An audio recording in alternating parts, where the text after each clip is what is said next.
Buenos días con todos. Soy la doctora Carla Espinosa, médico ocupacional. El día de hoy vamos a conversar sobre la prevención de la diabetes. Como sabemos, la diabetes es una enfermedad la cual, por problemas del metabolismo de las enzimas hepáticas, los niveles de la glucosa, del azúcar en sangre van a estar muy elevadísimos, ¿no? Y estos van a estar impedidos de ingresar a las células para cumplir con todos los procesos energéticos, metabólicos que se deben de llevar en esta. Y también se debe a una secreción inadecuada de la hormona insulina, ¿no? Recordemos que la insulina es formada en el páncreas. Cuando no contamos con estas moléculas de insulina, que son la llave de entrada a las moléculas de glucosa a la célula, ¿qué sucede? La glucosa se va a elevar en sangre, ¿no? Por más que uno coma en demasía, esto va a provocar una serie de lesiones en todos los aparatos, sistemas y órganos. Aquí tenemos una imagen un poco más explicativa, cómo el páncreas, cada vez que detecta que nosotros hemos consumido una gran cantidad de alimentos, va a empezar a secretar insulina.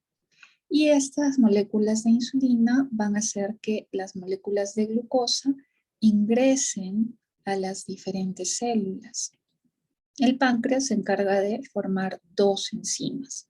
El glucagón, que es segregado por células alfa del páncreas, y la insulina, que se forma en las células betas del páncreas.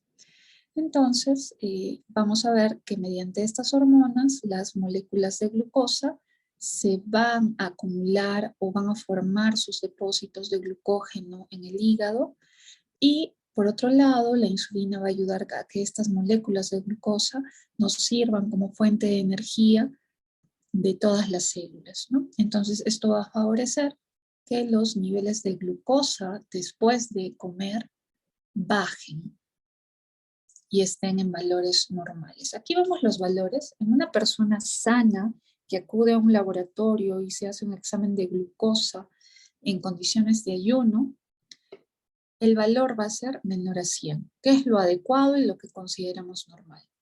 Sin embargo, si una persona en ayuno se hace la prueba y el valor sale entre 100 y 125 miligramos por decilitro, ya empezamos a sospechar que puede haber prediabetes.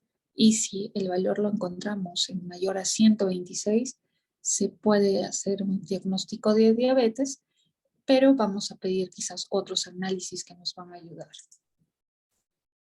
Sabemos que hay estados prediabéticos. Generalmente vamos a encontrar una alteración de la glucosa en sangre en un estudio de laboratorio en condiciones de ayuno.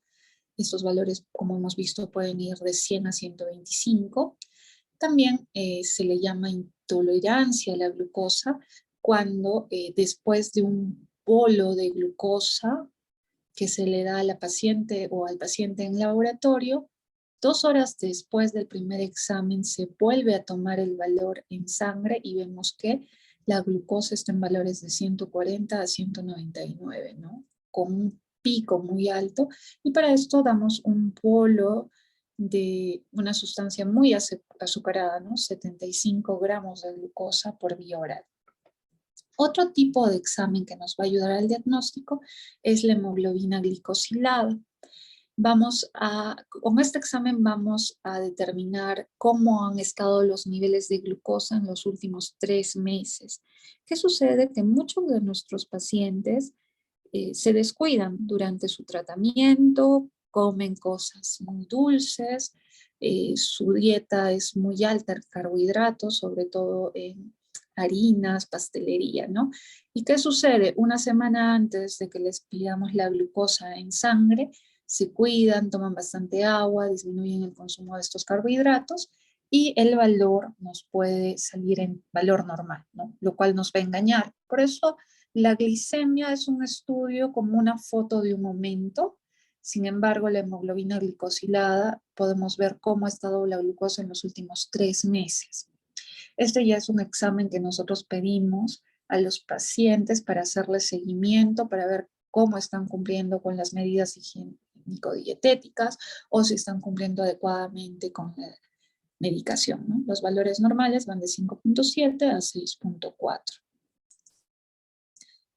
Sabemos que para sufrir de esta enfermedad hay múltiples factores de riesgo. Para que se comprenda mejor, hay dos tipos de diabetes: la diabetes tipo 1, que tiene un origen genético, la presentación se da en la niñez, en la adolescencia, el páncreas, las células betas del páncreas dejan de funcionar, no hay insulina, es una enfermedad insulino dependiente.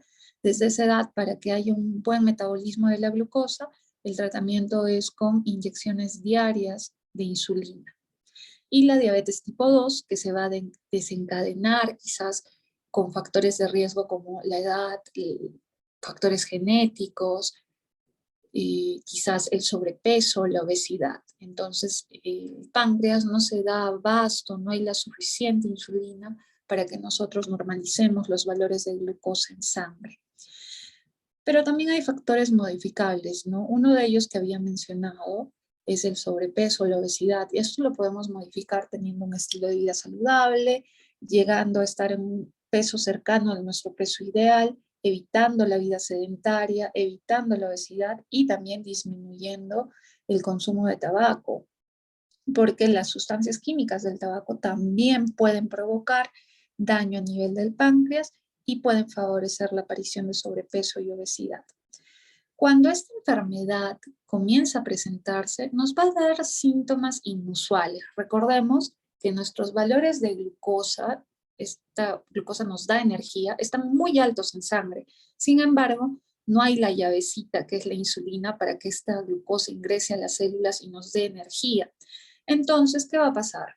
Nos vamos a sentir todo el tiempo con hambre, va a haber polifagia. La persona que está debutando con diabetes tiene sensación permanente de hambre porque la glucosa no está ingresando a las células. Entonces, ¿qué va a hacer? Va a comer mucho, polifagia.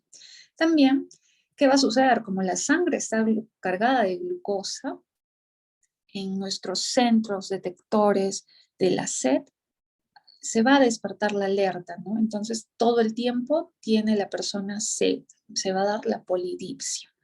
Y por el hecho de este consumo excesivo de agua, también se va a dar la poliuria, que son las micciones incrementadas en frecuencia y en volumen. Entonces hay que recordar estos tres síntomas. Y un síntoma que podemos agregar también es que a pesar de que se está comiendo en demasía, se da pérdida de peso. Entonces esto es muy llamativo, ¿no? Así que si presentan estos tres síntomas y encima están perdiendo de peso, probablemente tengan un debut de diabetes.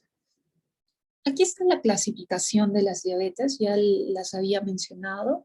La tipo 1 es cuando no tenemos las células beta, no hay producción de insulina, el debut se da en la infancia, en la adolescencia. La diabetes tipo 2 es consecuencia de que no hay la debida cantidad de insulina o que ya nuestro cuerpo no reacciona, se crea una resistencia a la insulina en todos los tejidos, ¿no? En los principales que requieren esta molécula para la utilización de la glucosa, como el músculo esquelético, el hígado, el tejido adiposo, las mismas células beta pancreáticas. Entonces, no se va a dar un proceso de metabolismo adecuado de esta hormona.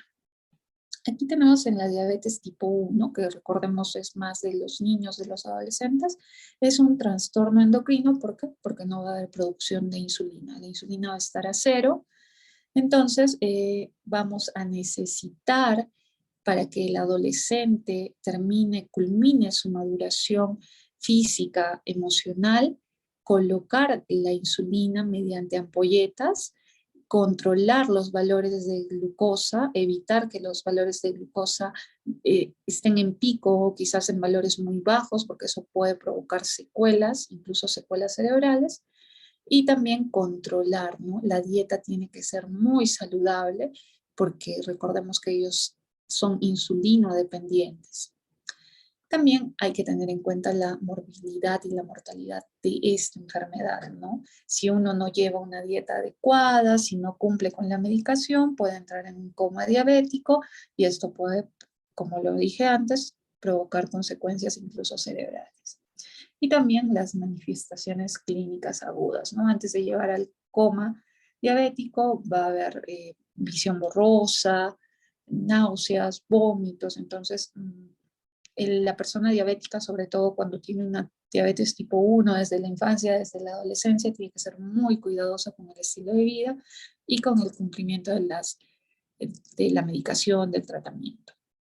Entonces, como hemos visto, el páncreas en estos niños, en estos adolescentes, no va a producir los niveles adecuados de insulina. Entonces, ¿qué tenemos que hacer?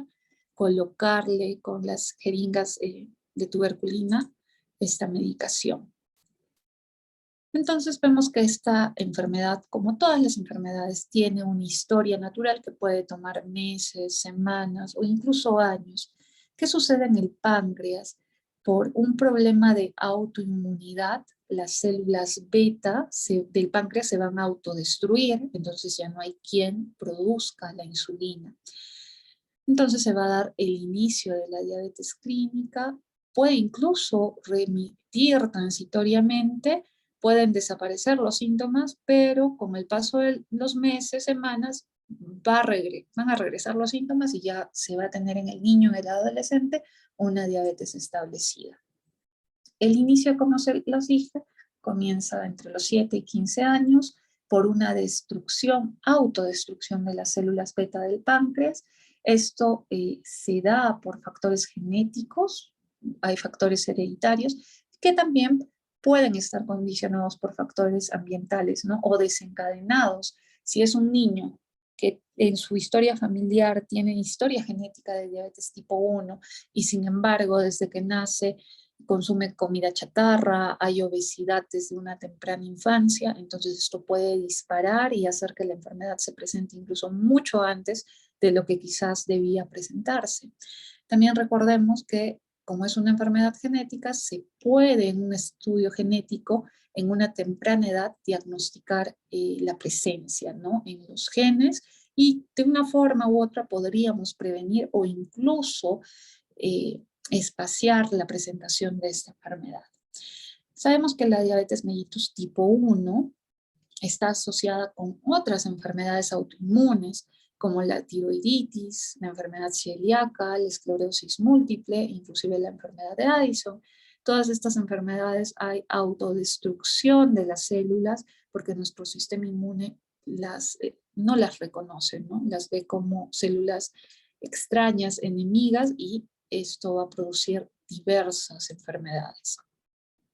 Muy diferente la diabetes tipo 2, que se va a dar quizás no en niños y adolescentes, se da en adultos que puede que tengan como factor de riesgo el sobrepeso, la obesidad. Entonces vemos que esta diabetes va a debutar en el adulto a partir de los 40, 50 años, no requiere de inicio insulina y se le llama diabetes adulta en el joven.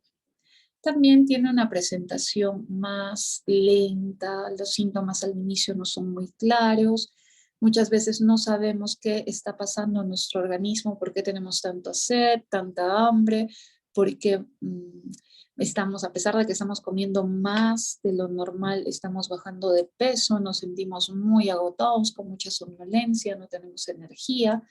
Entonces, estas son las causas que nos van a llevar generalmente a la primera consulta con el médico. Y vemos que la presentación de estos casos se están incrementando cada vez más. ¿Por qué? Por el estilo de vida que llevamos, ¿no? El sobrepeso, la obesidad se han convertido en una epidemia a nivel mundial, sobre todo en los países industrializados. El 30% de nuevos casos se va a dar por la diabetes mellitus tipo 2. Uno de los síntomas característicos que muchas veces por desconocimiento, por ignorancia, pensamos que es por un aseo inadecuado, ¿no? Se le llama a este síntoma, a este signo, la acanthosis nigricans. en la parte posterior del cuello se forma como una línea negra. Y no es por falta de aseo, es por un incremento, por una hiperinsulinemia que no, a la cual hay resistencia, ¿no? Entonces la piel de los pliegues, sobre todo de la región cervical o en glúteos o en la región inguinal, vamos a ver que se oscurece. Y no es por falta de aseo, sino es porque hay mucha insulina poco sensible circulando en sangre. También hay otros tipos específicos de diabetes secundarias, como por problemas virales, infecciosos, bacterianos, o por la fibrosis quística, que es una enfermedad también hereditaria. El páncreas se ve afectado, deja de funcionar y no se produce insulina. También por enfermedades endocrínicas que no suelen tener relación con el páncreas, como el síndrome de Cushing, en el cual hay pulsos muy enormes de cortisol y esto va a bloquear la función normal del páncreas, no va a haber síntesis de una cantidad adecuada de insulina. También el consumo de ciertos fármacos o inclusive de sustancias tóxicas como venenos, ¿no? Como los raticidas, pueden también alterar la producción de insulina por parte del páncreas. Y también en enfermedades, en síndromes genéticos. Pero estos casos, la presentación es muy rara. Entonces, la presentación más clásica es la diabetes tipo 1 del niño y del adolescente, la diabetes tipo 2 del adulto. Entonces, estos abarcarían prácticamente el 95% de casos de diabetes. Vemos que en el niño, cuando hay debut de la diabetes tipo 1, donde no hay insulina, vamos a ver estos síntomas con mucha más claridad: poliuria, polidipsia, cetonuria. Los cetoácidos van a estar incrementados en la orina y esto se descubre con un examen de laboratorio, un examen completo de orina. También vamos a ver que estos ácidos van a estar incrementados en sangre, provocando acidemia, y es por eso que el niño puede llegar incluso a un coma diabético, ¿no? O por un coma por cetoacidosis. En cambio, en el adulto, en la diabetes tipo 2, los síntomas son no tan claros al inicio. Podemos sentirnos fatigados, débiles, mareados, la visión se nos puede poner borrosa, ¿no? Entonces, esto nos va a llevar quizás, si es que somos preventivos con nuestra salud, a una consulta médica. El médico nos va a pedir quizás una batería de exámenes de laboratorio, entre ellos una tolerancia a la glucosa, una glicemia en ayunas o incluso ya una hemoglobina glicosilada, y vamos a descubrir que los valores están alterados. El diagnóstico en la diabetes tipo 1 lo hacemos en los niños adolescentes con una serología de glucosa en ayunas, ¿no? Y vamos a encontrar que la glucosa está mayor a 126 miligramos por decilitro. También con la prueba de la tolerancia a la glucosa, en la cual vamos a tomar 2 muestras de sangre antes, en ayunas, y después de haberle dado un bolo con una bebida saturada en azúcar, ¿no? La segunda muestra se toma a las 2 horas, con una carga, como les decía, de 75 gramos de glucosa. También van a haber síntomas de hiperglicemia o crisis de hiperglicemia, cuando vamos a encontrar que la glucosa está por encima de 200 miligramos por decilitro en sangre. Y vamos a encontrar que la historia en los últimos 3 meses de la glucosa, mediante la hemoglobina glicosilada, vamos a encontrar que el valor es mayor a 6.5%. Entonces, eso es en la diabetes tipo 1. En la diabetes tipo 2, primero se hace una exploración física completa. Vamos a encontrar probablemente que se trate de una persona con sobrepeso u obesidad. En estados muy avanzados, recordemos que los niveles de glucosa son altos en sangre, entonces se van a depositar en todos los tejidos, como es piel, nervios, en el globo ocular, lo que va a producir neuropatía, que quiere decir que vamos a perder la sensibilidad que tenemos en la piel, sobre todo en pies, en manos, en brazos, en piernas. También este exceso de glucosa va a dañar, como los riñones se encargan de filtrar la sangre, este exceso va a provocar daño renal. Y también este exceso de glucosa se va a depositar en el nervio ocular, lo cual va a provocar lesiones en la agudeza visual.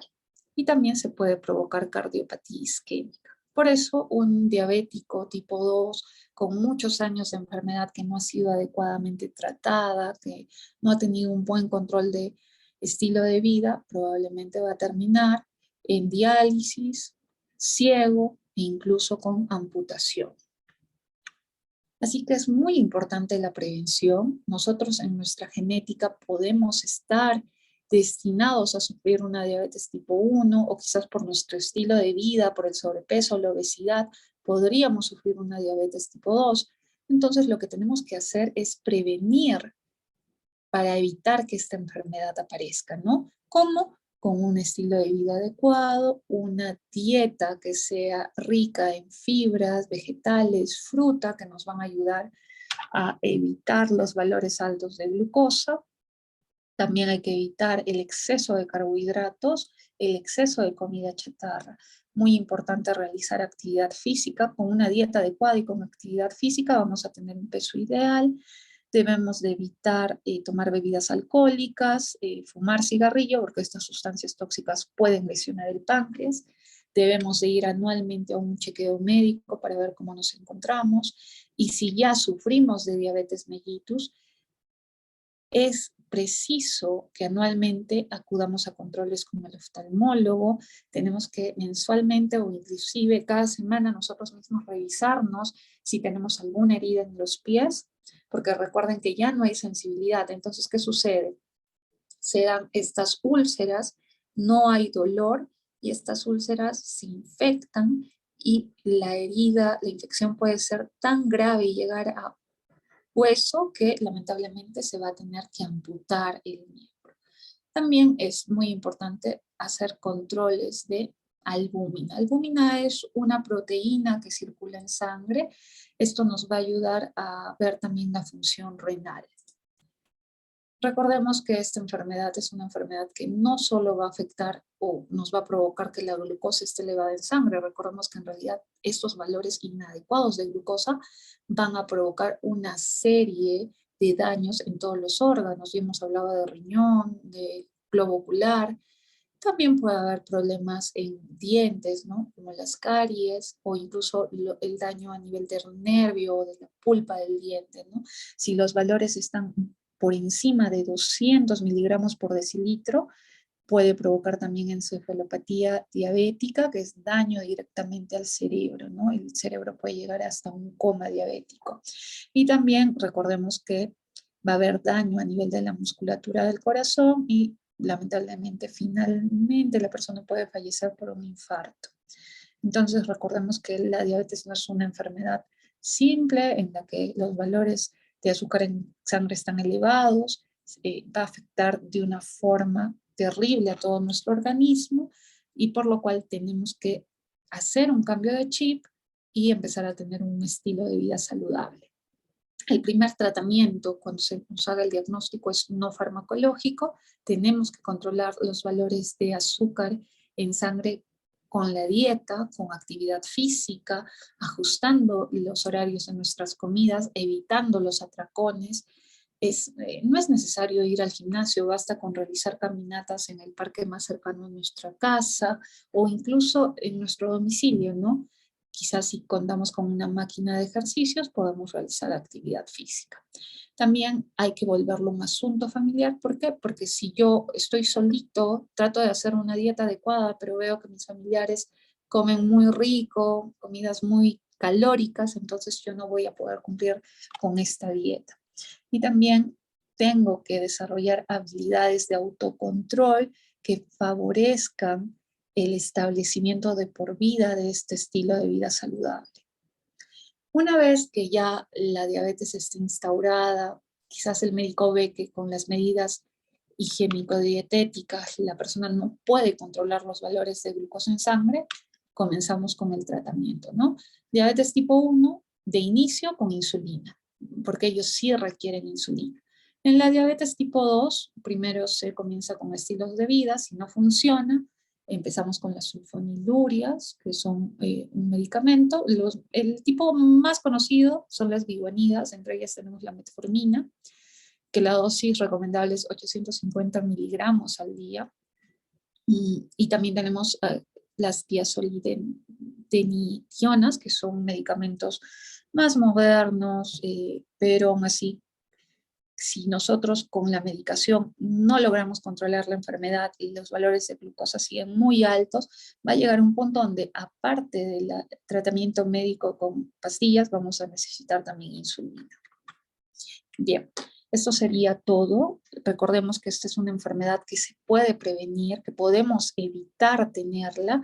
Debemos de cambiar nuestros estilos de vida. Vemos que esta enfermedad tiene altos índices de incidencia. ¿Por qué? Porque hay altos índices de sobrepeso, de obesidad. Entonces, dejemos de lado. En algún momento me comentaron que quizás los médicos nos orientamos mucho a las formas de los cuerpos, a disminuir el sobrepeso, la obesidad, pero en realidad tener un estilo de vida saludable, evitar el sobrepeso, va a evitar y va a prevenir que suframos no solo de diabetes, sino de muchísimas enfermedades. Bien, las dudas, consultas nos las pueden hacer llegar mediante correo electrónico. Si ustedes desean, también les podemos facilitar la presentación. Muchas gracias.